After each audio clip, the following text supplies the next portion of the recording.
Hello everyone. Once again I welcome you all to MSP lecture series on transfer chemistry. Ever since I started discussing on classification of ligands by donor atoms, I had no option other than writing lot of equations. Probably it may be boring or you may think it is lot of memory is needed.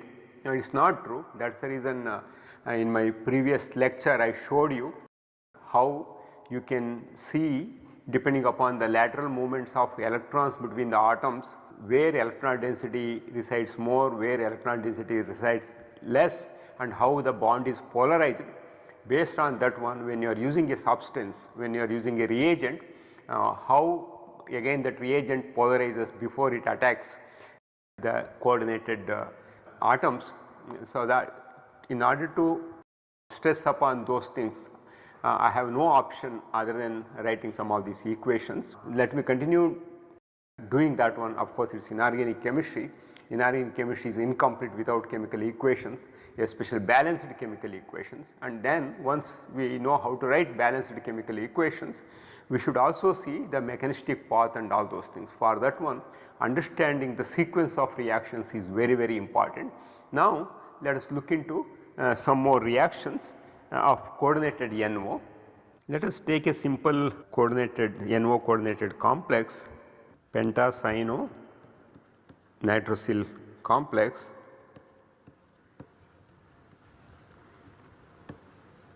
two minus charge,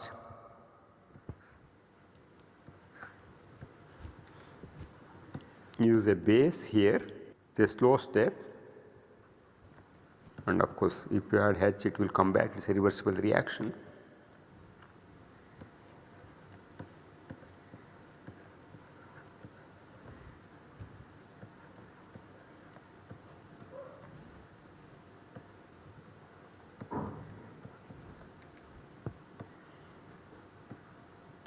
Three minus now, and again add one more.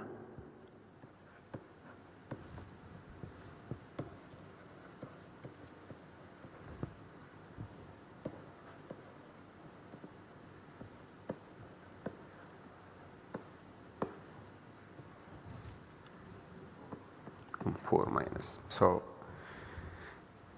let us consider the same starting metal complex and add RS minus, so that we can make better comparison between these two reactions.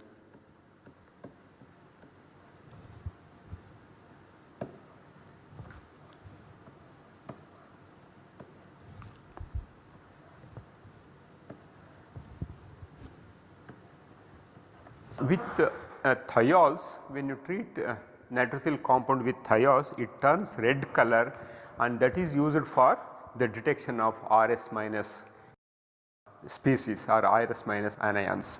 From that point of view, this is a very important reaction. Let us consider one more reaction here.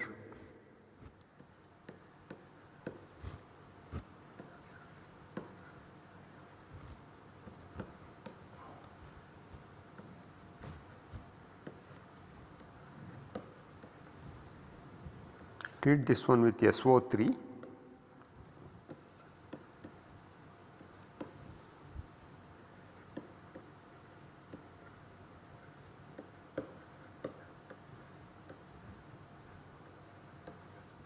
So reaction of nitroprusside with sulphite to form nitrosyl sulphyto is the first example of a coordinated NO reported by this gentleman Bodecker in 1861. And of course, this has a very long NS bond. The NS bond distance is around 1.82 Armstrong units.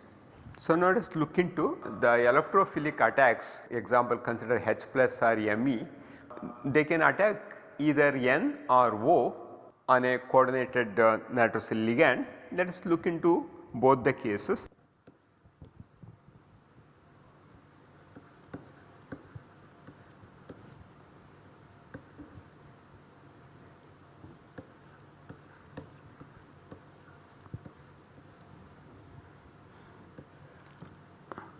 This is osmium. On treatment of this one with HCl,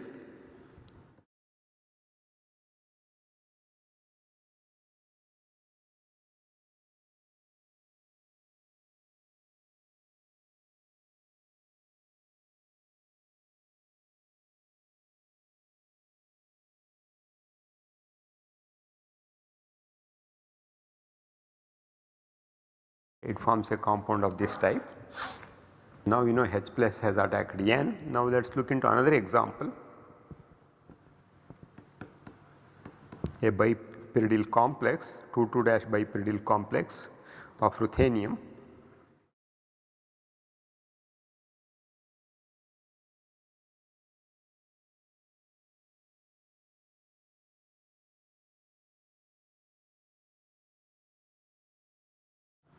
While noting down these reactions, you shall also practice electron count. Probably all reactants and products you should do electron count, so that you will be familiar with this electron counting method.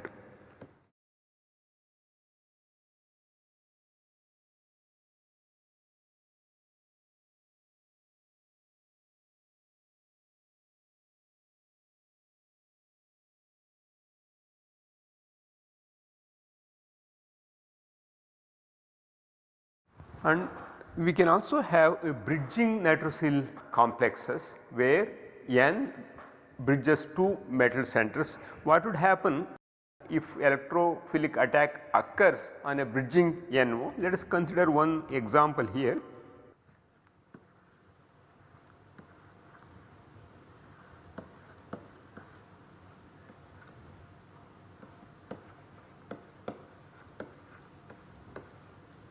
So, this is derived from Ru3CO12, a neutral carbonyl cluster. So, now when you are replacing 2 carbon monoxide with 1 NO, NO is a 3 electron donor. So, it is in short of 1 more electron, as a result it carries a negative charge here. So, when you treat this one with CF3 SO3Me,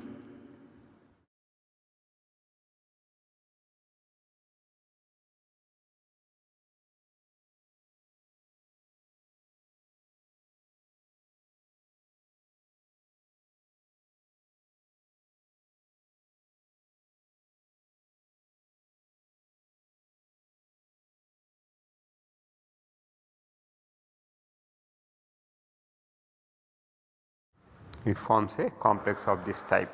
I think this much information will do about nitrosyl ligand and the preparation of nitrosyl complexes and their further reactions with various reagents such as electrophiles and nucleophiles. Now let us move on to nitrido complexes. You consider NH3, NH3 is there, and if from NH3 if you remove one proton, one hydrogen, then it becomes NH2 minus amide, and then if we remove one more, then it becomes imide, and then if you remove the last hydrogen, then it will carry a negative charge and 3 minus, then this is called nitride. Nitrido complexes are also known. In fact, nitride is a 6 electron donor, is one of the strongest p donors known. And if you just look into M triple bond N distance are in the range of 1.6 to 1.8 angstrom units, and the coordination modes I have shown here. It can bridge 2 metal centers in this fashion, or it can also bridge 3 metals mu3. It can also bridge 4 metal centers, and there are examples where these 4 metals are arranged in a tetrahedral arrangement, something like this. So, we come across this kind of mu4 bridging, and of course, it can also bridge 3 metal centers in this fashion, keeping the lone pair intact. So, it can go to another one. So, if you see here, it is typically like a ammonia here. It can be nicely compared to ammonia. We have covalent bonds, 2 electron covalent bonds are there, and then still this lone pair is intact. Now this can act as a metalloligand. So these are some of the very important coordinating modes of nitride ligand. Now let us look into the synthetic methods. So, for this one usually we are using metals in their high oxidation states. So, when this tertiary butyroxy alkoxy derivative is treated with isocyanide,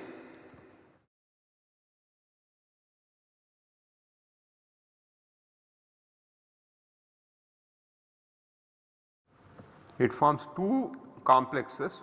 One is nitride complex, other one is alkylidine complex, alkylidine complex.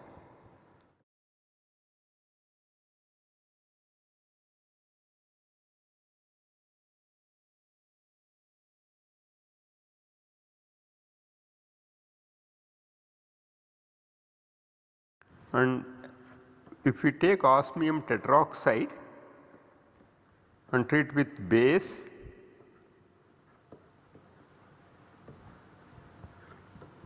it can also form a nitride complex.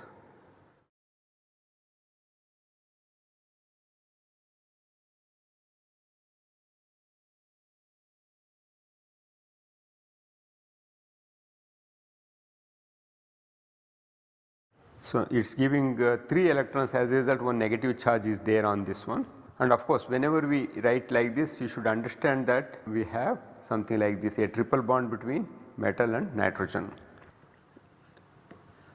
Similarly, we can also make nitrides having other ligands such as cyclopentadienyl ligand. So, here we have chosen a Cp star. Cp star means pentamethyl cyclopentadienyl.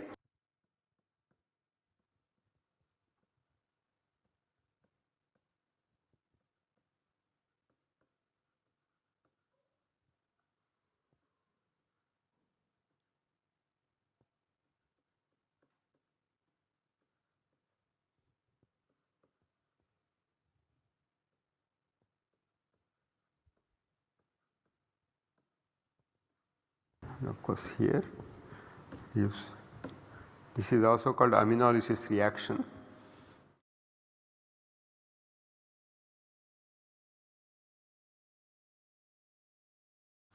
These are some of the important methods of preparation of nitride, and as I mentioned here, if we can also make dianionic compounds of N, for example Rn2 minus is there. So, this is also very important ligand in some metal complexes that can be used in metathesis and also in some organic reactions. So, let me give the preparatory methods of imido complexes.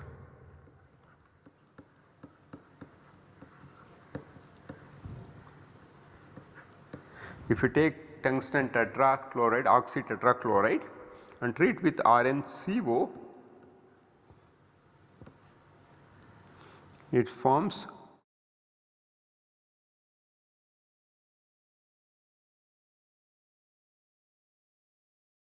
here we have double bond between tungsten and nitrogen.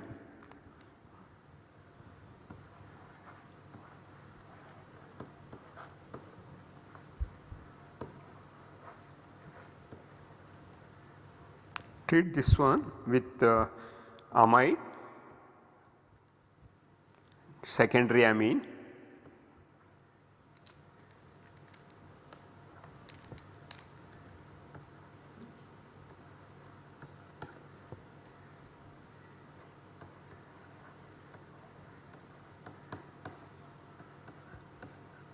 we have on N one trimethyl group and tertiary butyl group. So, here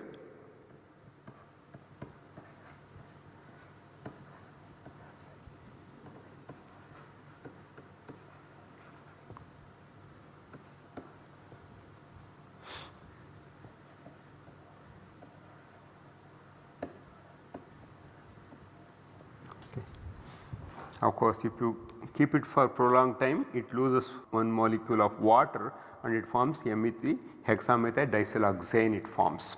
So, here also we have rhenium to nitrogen double bond.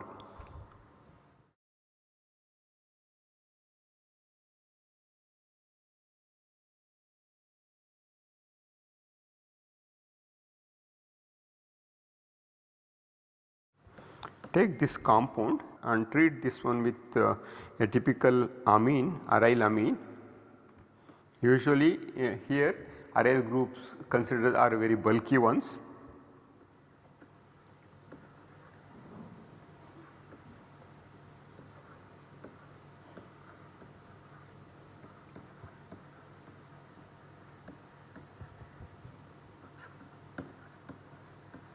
Let me give one more example here. One can also make imido complexes starting from an organic azide such as phenyl azide.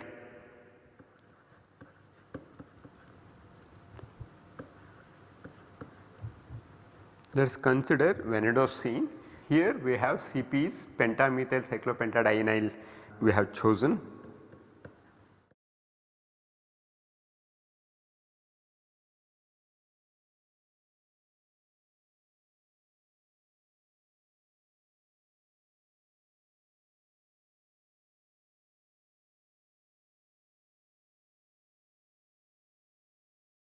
Or in general one can also start with a nitride complex like this. Treatment of this one with reagents such as methyl lithium can give a salt having imido bond.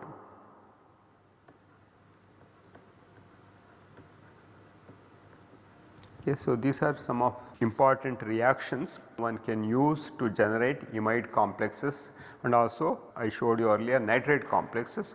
So, what are the other ligands that we have not touched when it comes to nitrogen donor ligands?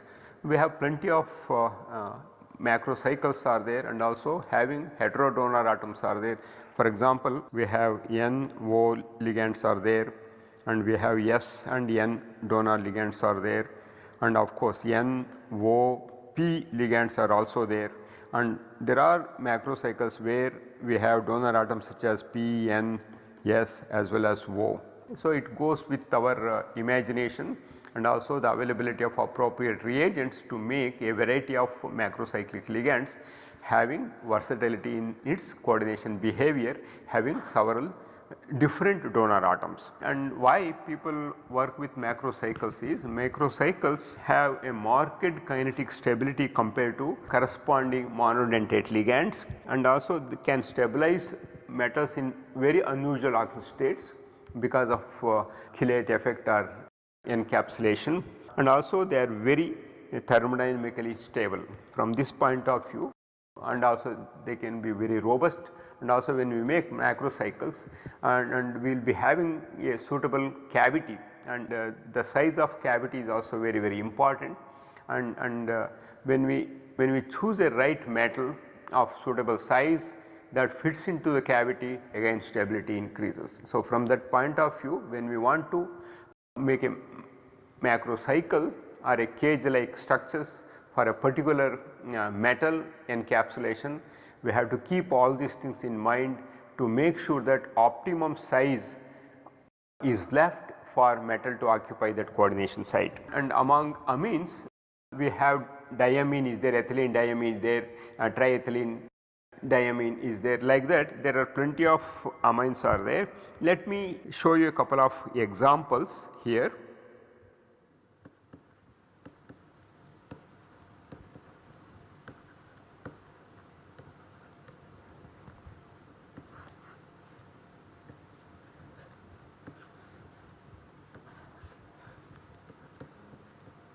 So, a typical nickel complex is there, and all are neutral donor nitrogens.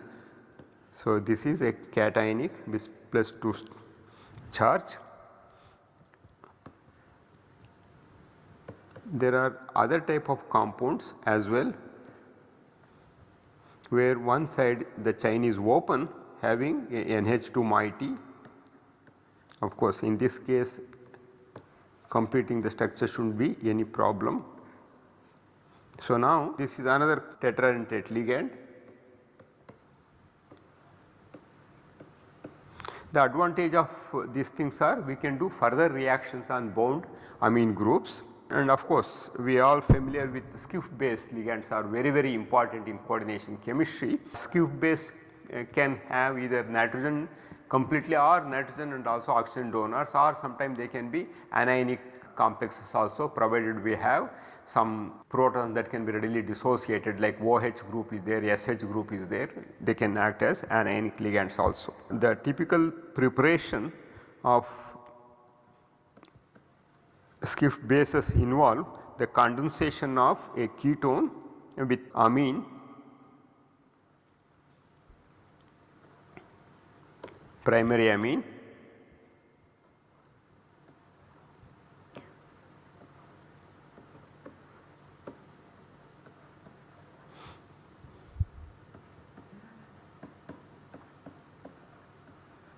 so this is a typical reaction that is used in making a variety of Schiff bases. Let us look into how one can also generate a Schiff base with amine ligands bound to the metal center.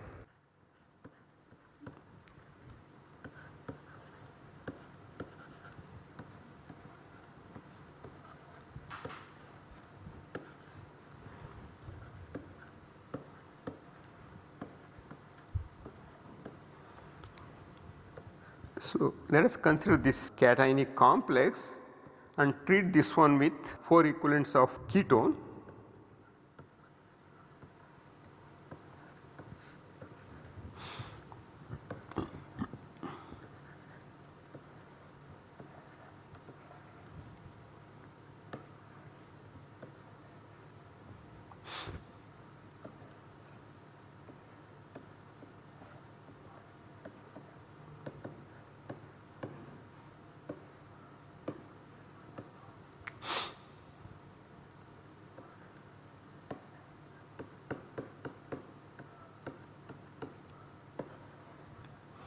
You can see here the formation of a Schiff base with bound ethylene diamine ligands. What would happen if here both the sides are open? One can also perform reaction only one side is open. Let us consider another example here with copper 2 plus ion.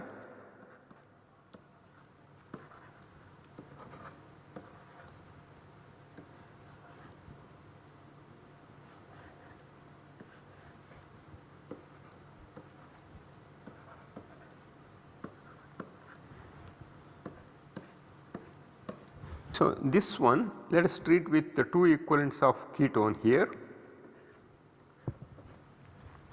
This results in the condensation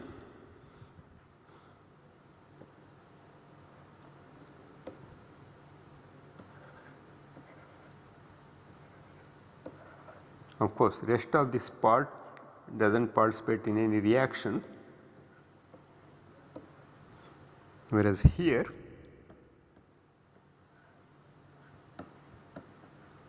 so this happens here.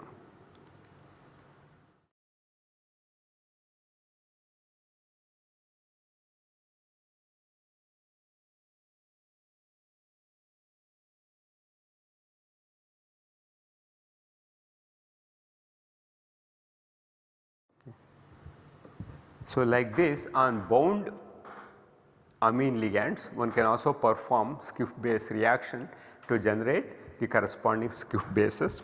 Let me continue talking little bit more about nitrogen donor ligands, especially giving some emphasis for macrocyclic ligands in my next lecture before I conclude on nitrogen donor ligands and move on to oxygen donor ligands. Until then, have an excellent time reading coordination chemistry and try to understand the classification of ligands by donor atoms.